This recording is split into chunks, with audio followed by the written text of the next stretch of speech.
Hi, everybody. Welcome. Thanks so much for joining us today for the Deliver from Store webinar, where we'll be sharing transportation's lessons learned to help your organization adapt to this new business normal. Hi to our existing customers and welcome to the new faces joining today. For those of you not familiar with USPAC, for over the past 30 years, we've specialized in same-day final mile logistics solutions. We have a deep focus in the retail and healthcare sectors across multiple categories. Our proprietary technology allows us to be flexible and adapt to your business needs, helping you scale your delivery operations. Today, our Chief Revenue Officer, Dan Byrne, will run through tips and insights about turning your store into a fulfillment center. The presentation will last roughly 25 minutes, then we'll begin our question and answer portion. Thank you to those who sent in questions ahead of time. If you have any questions for Dan throughout the webinar, please use the question box within the chat window of the GoToWebinar dashboard. At the end of the webinar, we will go ahead and send you guys a link to view the recording. Thanks again for joining, and I'm going to pass this over to Dan now. Okay, thank you very much, Michelle, and it's a pleasure to be with everyone today. I feel like I'm sort of at an advantage in that I've been working at home for a few years now. And I have not had to go through the same type of transition, at least as from a work perspective, that everybody else has as a result of the current situation that we're living in. But really appreciate the opportunity to have a moment to talk to you today about a spot that we've been playing in for quite some time from a transportation perspective, and that is delivering from the store. We've got a lot of experience with multiple different customers on this front and want to take the opportunity, as I'm sure many people are starting to consider the implications of residential delivery, some lessons that we've learned ourselves and from our customers as we've embarked on this journey as well over the last several years. So this will be just a high-level review of the agenda. We'll talk about what's happening now and what of it has a long-term implication for how commerce is going to be conducted, and then run through several different, what I would call lessons learned that we think are critical to launching and scaling a Deliver from Store program effectively. And then, as Michelle said, we'll open that up for questions. So I wanted to first share two pieces of information. There's so much stuff that's been flying around in the media and in the press over the last several weeks about the impact that the coronavirus has had on our lives, on the economy. But I saw these two pieces of information and on the same day, last Friday, and really I'd not seen anything so quickly, just sort of punched me in the face from a perspective of how stark and dramatic the change has been and what it has for a long-term implication perspective. The graphic on the left was from an article in the Wall Street Journal, actually with a byline date of May 14th, titled "Coronavirus Finishes the Retail Reckoning That Amazon Started." And it's a UBS study that's predicting by some categories what types of store closures we're going to be seeing over the next 5 years as we accelerate the movement to online shopping. And it's pretty amazing. One of the quotes that the article had mentioned is that we'll see, if this bears out what UBS is saying, we'll see store closures between now and 2025 at a rate of 3 times what we saw in the last recession, which, if you'll recall, started in 2008, 2009 and ran pretty much through 2014. So a tremendous change in the retail landscape. I think we've all been hearing about that in different perspectives, but as you can kind of see here, not all categories are created equal, at least in how the analyst community views store footprints and the criticality of them. I'm particularly struck by, as you sort of work your way down the list, quantity of stores isn't necessarily a correlation here to the footprint that UBS is thinking here. Auto parts retail chains and home improvement chains all have thousands of stores in their networks. But anyway, the indication is going to be dramatic. And then this chart from Visual Capitalist, which is something that I subscribe to.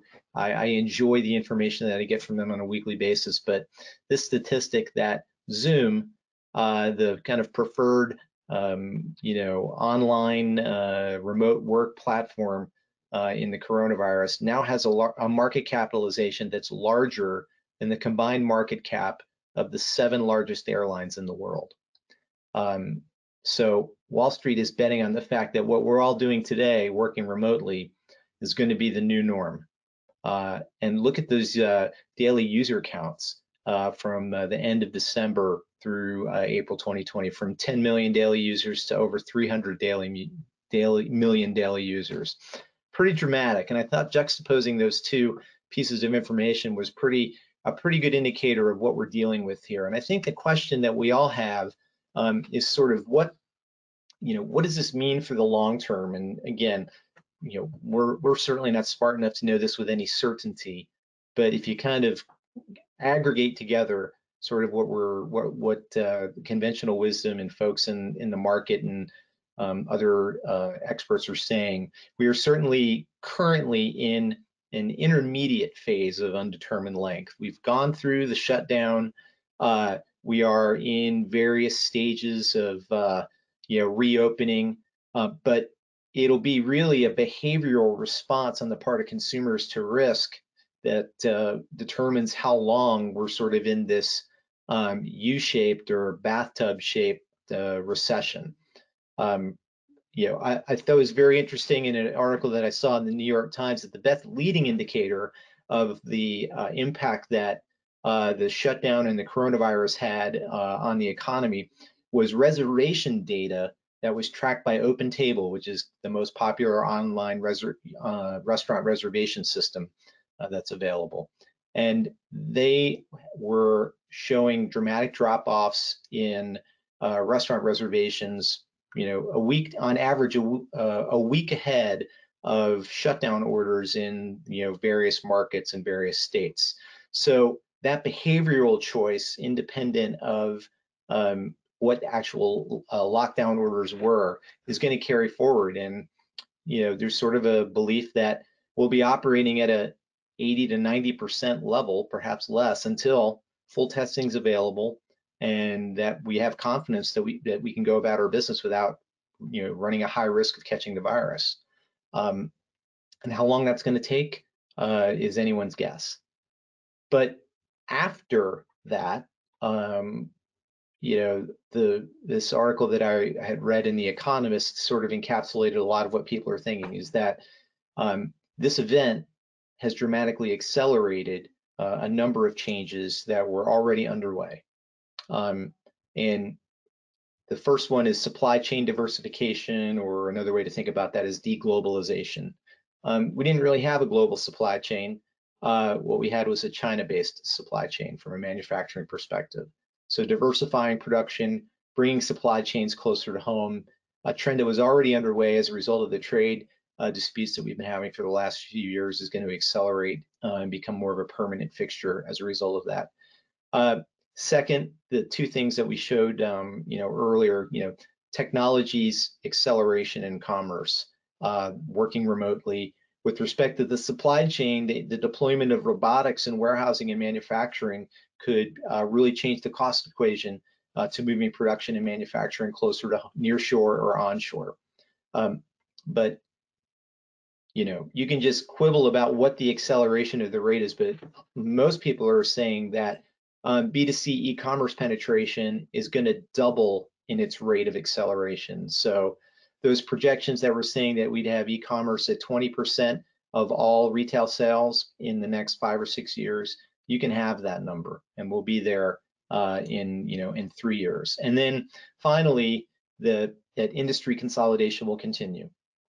That folks will be opportunistic on M&A, access to capital will be better for folks that are already large, and the big will get bigger.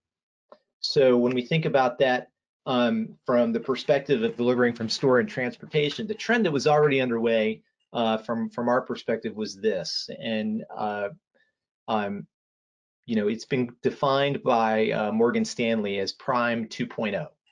So if and what it's done is it's created an omni-channel world where really 3 supply chains exist. The traditional store replenishment retail supply chain, that's pallet-based, where the consumer does the picking, and a small number of concentrated distribution centers house by classic economies of scale play with store as captive customer, if you will. And then the one that we've all been familiar with has been parcel-based e-commerce fulfillment, frequently by manufacturers as well as retailers, separate e-com specific fulfillment centers with a focus on parcel shipments, where today parcel delivery has become ubiquitous, driven by Amazon expectations. And then in Prime 2.0, that all gets faster and in smaller quantities and applied to a broader range of categories. So, we've all been experiencing this in the last few weeks at greater rates. So perishables like groceries, pharmaceuticals, big and bulky items like refrigerators and appliances and grills and other things, all being pushed to the same 2-day or shorter expectation. And those things that we're used to getting in 2 days, we want today, or we want no later than 1 day after we ordered them.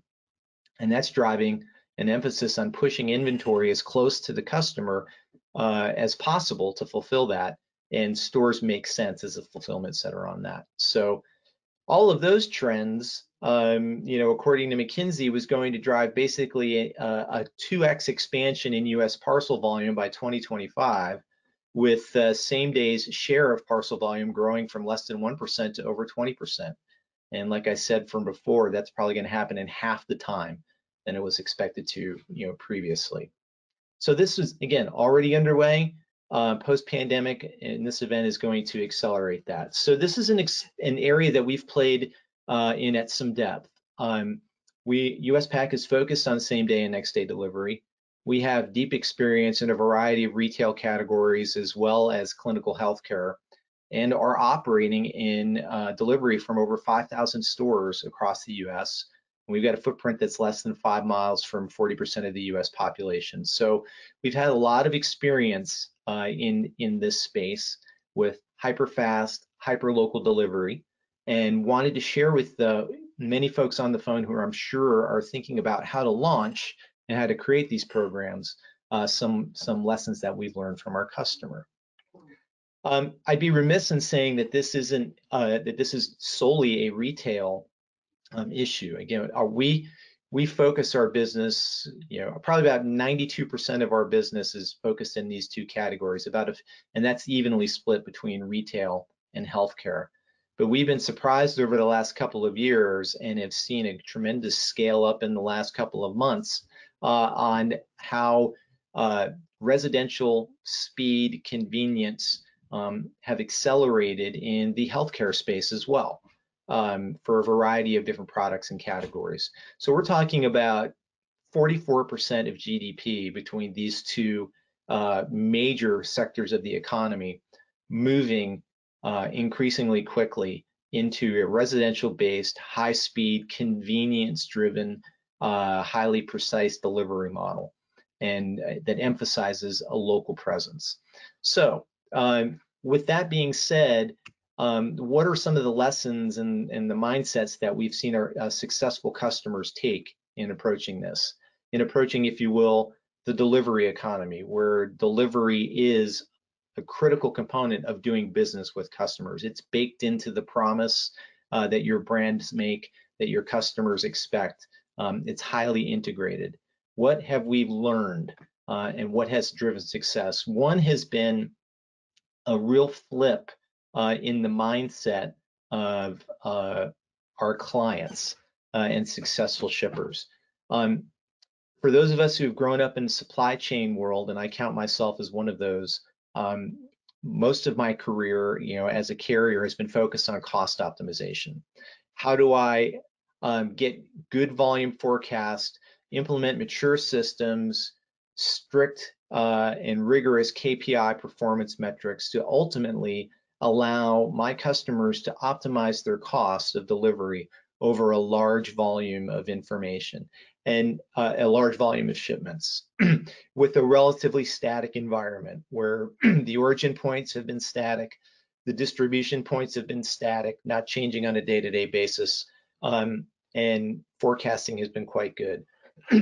Now, the focus becomes creating demand in these models. What is the right combination of service commitment, price, vehicle profile, and execution in order to get a customer to buy and make the commitment and convert the order?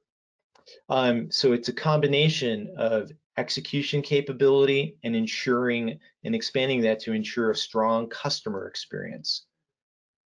Very little data to plan against, very, very poor forecasting, immature. Volume is mobile. Volume moves. Purchases are made increasingly on mobile devices.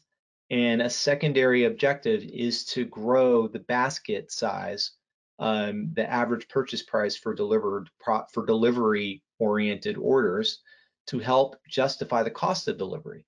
So, if we're going to create demand, we also want to do that in a way where we create offers, coupons, other sorts of incentives or bundles that increases the average spend per purchase to support the delivery model.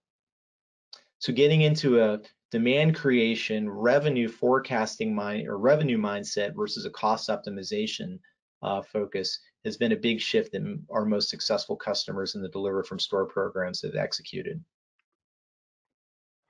The next one is sort of, just to be a little bit snarky for a moment. I spent a fair amount of the early part of my career in the technology sector, and I was frequently, sharing diagrams with customers that are as simplistic and simple sounding as this. And this is one that I picked up from another company that was presenting to a client that I work with about how easy it is to implement the ship from store program.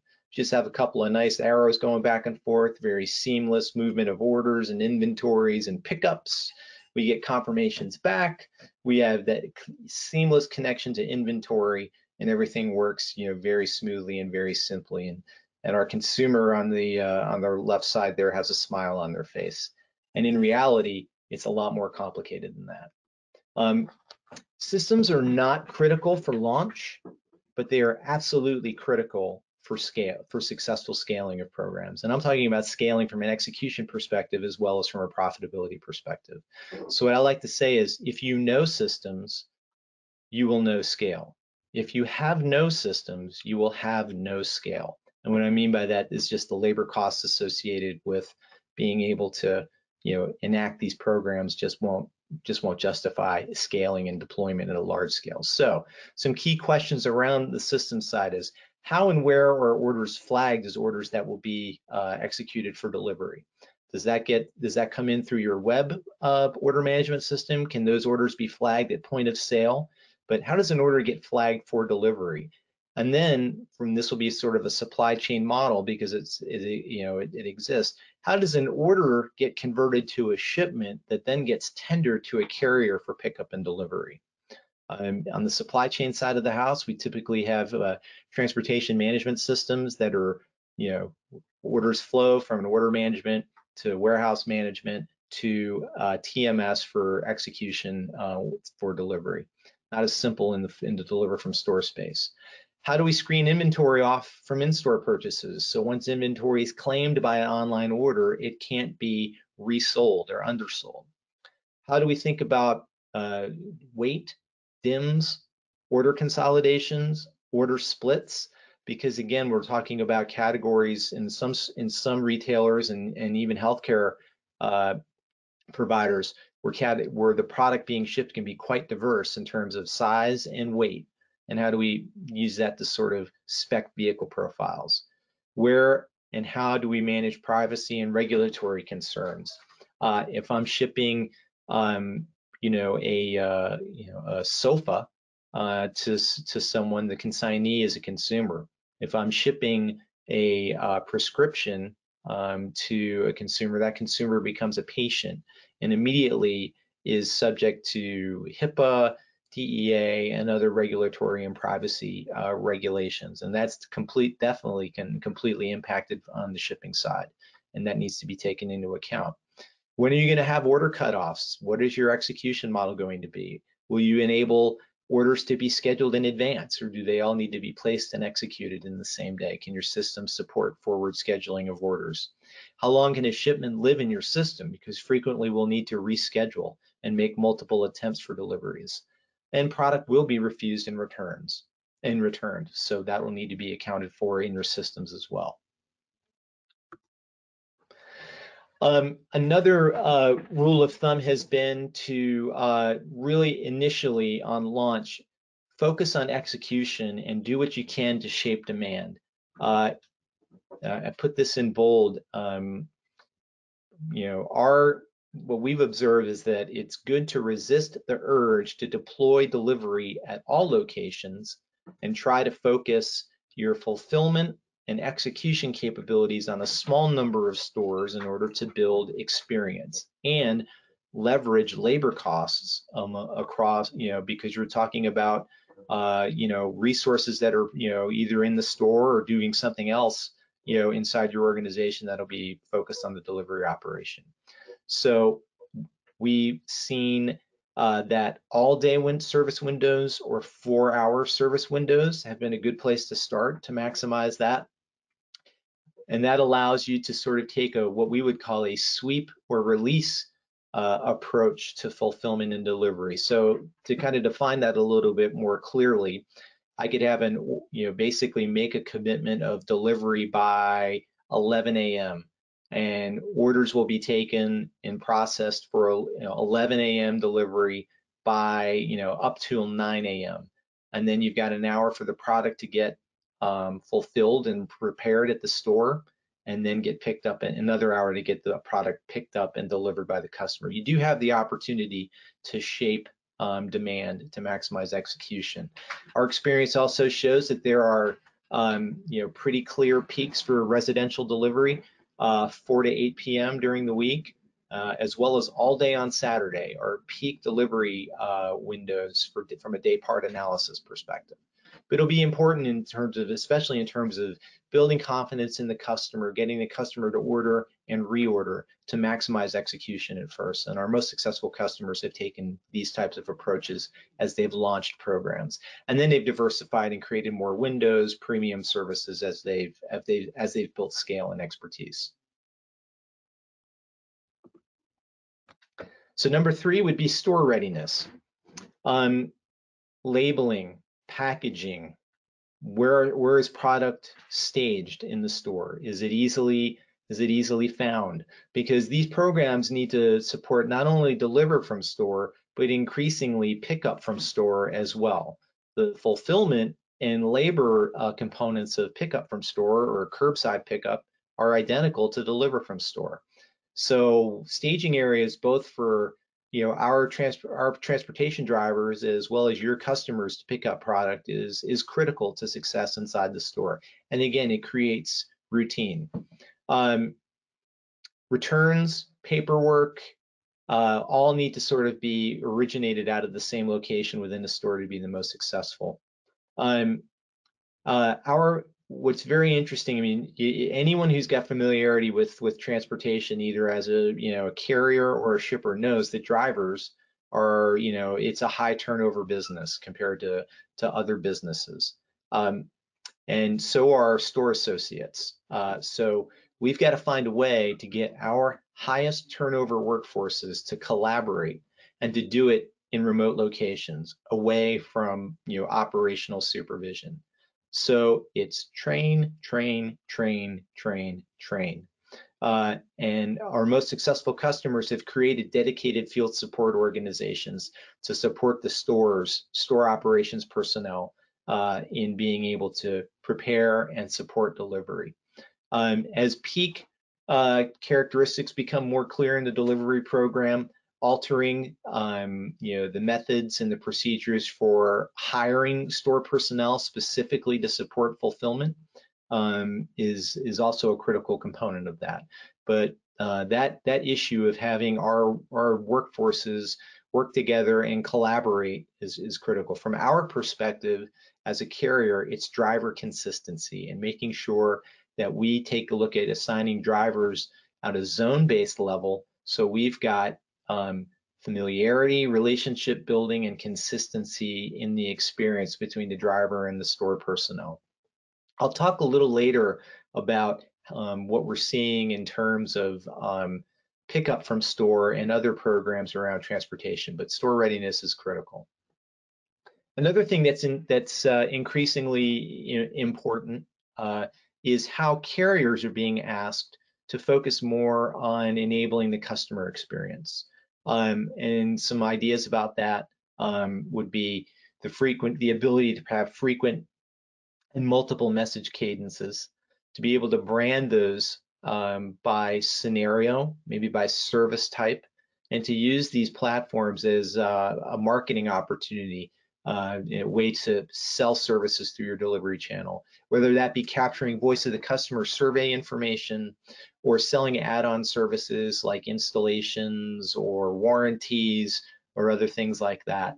It becomes critically important to have those capabilities digitally, and more frequently, we as carriers are being asked to provide that capability. So that's something to screen on and try to understand flexibility around that. And again, we kind of come back to the healthcare, how carriers and their systems are able to mask personal information or support opt-in capabilities, so consumers have the right to move that in. Our platform, ADDI, Adaptive Delivery Driven Intelligence, is an integrated solution that supports both execution and experience capabilities. So some of these examples that we're showing you here from a customer experience are things that we've implemented, that we've been successful at. But it's a good idea, especially on launch, to be thinking about what CX capabilities can your carriers support. If technology-enabled CX isn't something that you're looking to deliver right now, can we support that, or can your carrier support that in other ways? Is there a customer care center available to do surveys or phone calls to try to measure that information? Because the voice of the customer and the customer experience is critically important. Being able to measure that with respect to delivery as a new part of your sale is really going to be critical to success. So when you put those things together, store readiness and technology and a revenue mindset and all the kind of other scalability issues that we've described, we have customers that have been quite successful at this. As we look at where they're taking their programs at scale and heading down the road, we see sort of two things that are emerging. One, as you can see on the right, from the final mile delivery, that we'll be looking to get faster and expand the radius, both at the same time. So we'll need to go faster, we'll need to deploy speed. It's easier to do at scale, and we certainly have scale operating right now in many, many markets as a result of what's going on from COVID, and that will continue. But to expand that radius to 10 miles from the store, to make sure that a minimum that service is 6 days a week, and we've got many clients that are rolling out Sunday service as well, and that we can support that. And look for premium offerings that are coming, shorter delivery windows, carry-in service, set up other white glove capabilities, enhancements for high value customers as you start to take the same segmentation view of your clients and their spend that you do through your other channels and apply it to this channel as well and configure new deliveries. The other primary challenge associated with scale and high demand is the cost of inventory. To be honest, it just is not economically feasible to have every SKU, whether you're a healthcare provider or a retailer, you can't have every SKU at every proximal location. That is just not feasible. So how do we maximize, because the advantage that retailers have and why we're sort of, despite what's going on in the store channel, we're firmly committed and believe that the store will continue to play a critical role in the supply chain and in the retail environment. But how's it going to do that? We're going to have to move inventory around. We're going to have to focus, our inventory and create specialty store locations or hub stores that will carry a broader set of product categories.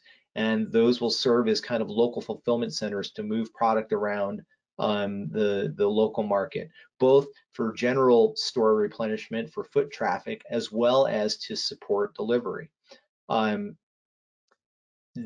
order, again, to maximize the spend, those are going to have to be highly synchronized fulfillment networks. We're typically operating at plus or minus 15 minutes or less in terms of hitting specific delivery windows to have products there to support not only hub store fulfillment, but en route store transfers. So if we've got 15 stores in a market and one hub store, and we're visiting each one of those stores in order to do hyper fast, hyper local replenishment of small quantities of goods, we need to be able to pick stuff up en route and to at a store and drop it off at another location to support, again, either a delivery or a curbside click and collect pickup. So those are critical, and as is often the case in this space with all the hype that's been associated with it, what we think is new is in fact not. That it's been done in many spaces and in many places. So I'd recommend that for those of you that are considering this, to make some friends in the aftermarket auto space and in the office supply retail space. And that, whether you're a retailer or a healthcare provider, those are two verticals that we've had experience with that have done and executed local delivery programs, both on the final mile and on the inventory side at scale for a number of years. And I think would be really good references and partners to talk to about how to set these programs up, what are the implications to the store, and what have you. I always recommend that. We have deep presence in those sectors and are executing at scale in both of those. So this is sort of this future state in the ability to maximize the value of the inventory and minimize carrying costs to support omni-channel and this third supply chain will be critical.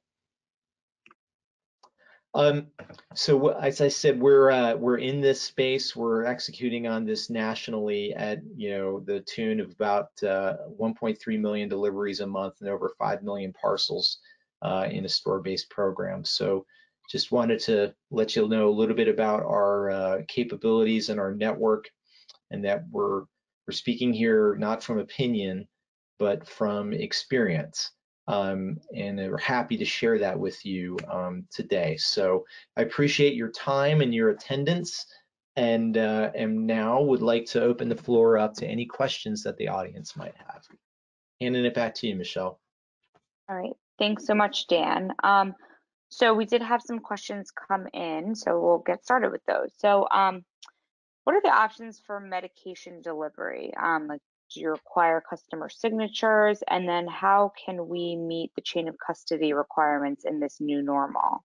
Sure. So when we're talking about medication deliveries, we've got much more stringent requirements, and they kind of can vary by product type. So controlled substances definitely have clear chain of custody requirements, DEA governance, associated with that. Signature capture is required.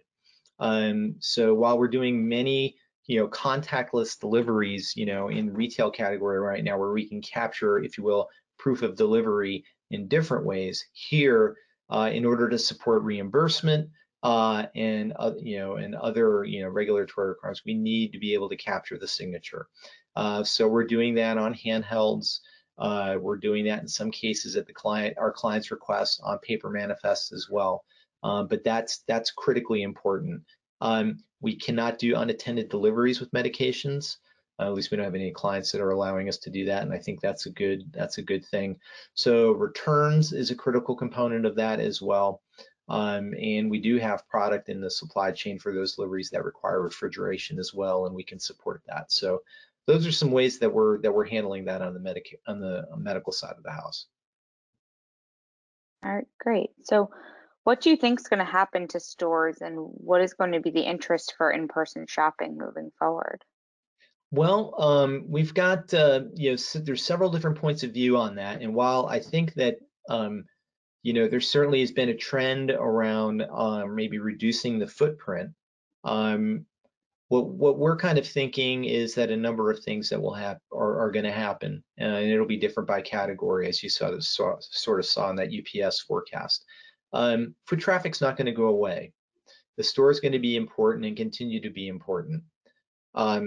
It's likely that the store is going to start carrying a much more broader set of SKUs, but maybe a smaller quantity of inventory associated with that. And the concept of delivery to home or store transfers for curbside pickup will take more of a primacy. But stores will continue to exist from that standpoint. There's also been a lot of interesting research around how grocery in particular and potentially other categories will start to introduce personal services into their footprints. Dry cleaning, document preparation and printing, potentially mail services, kind of like what UPS stores are doing. Other personal services kind of bundled in with the store experience. And probably a two-stage approach where dry goods sort of take primacy in terms of changing the footprint of the store, and apparel and other refrigerated goods, other grocery products like that, perishables might be a little bit longer, might still stay in similar quantities there. But while stores may shrink, I mean, there may be a shrinking in quantity of stuff, but I don't know if you guys have seen that Amazon has been in talks to acquire JCPenney.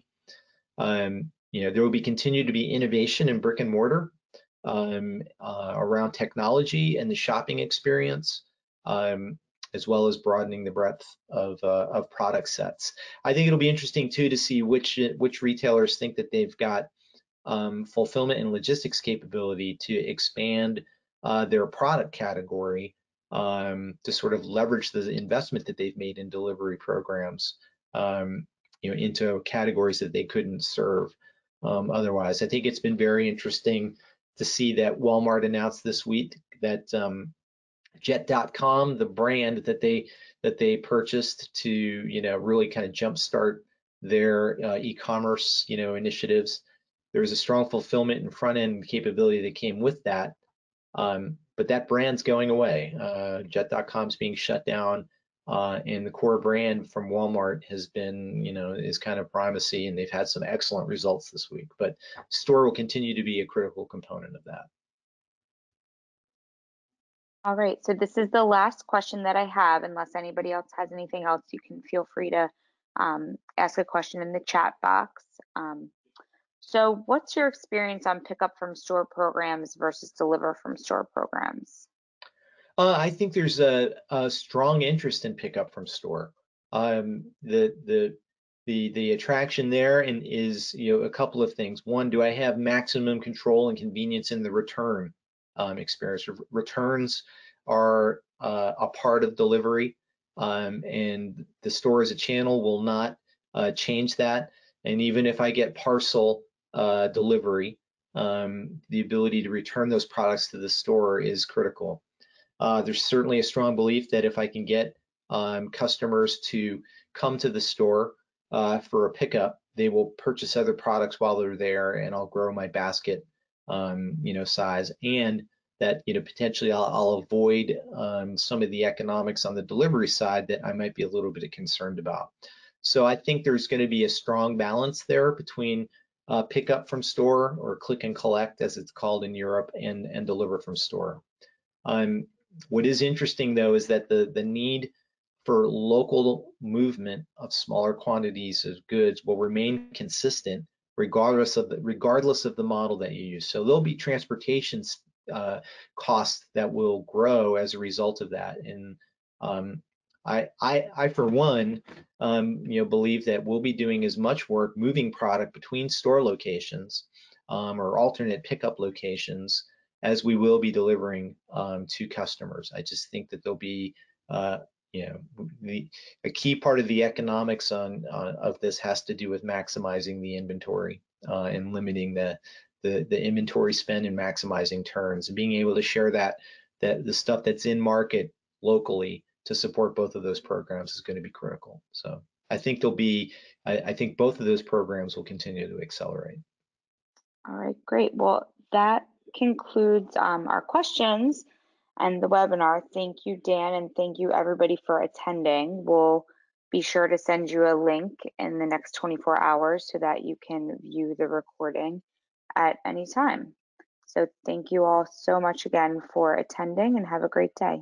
Yes, thank you. I add my thanks as well. Appreciate your time very, very much. And if you'd like to go deeper on any of these topics, my contact information is up on the screen. I'd be happy to share additional insights and go deeper than we may have had the opportunity to do here. But have a great day, everyone.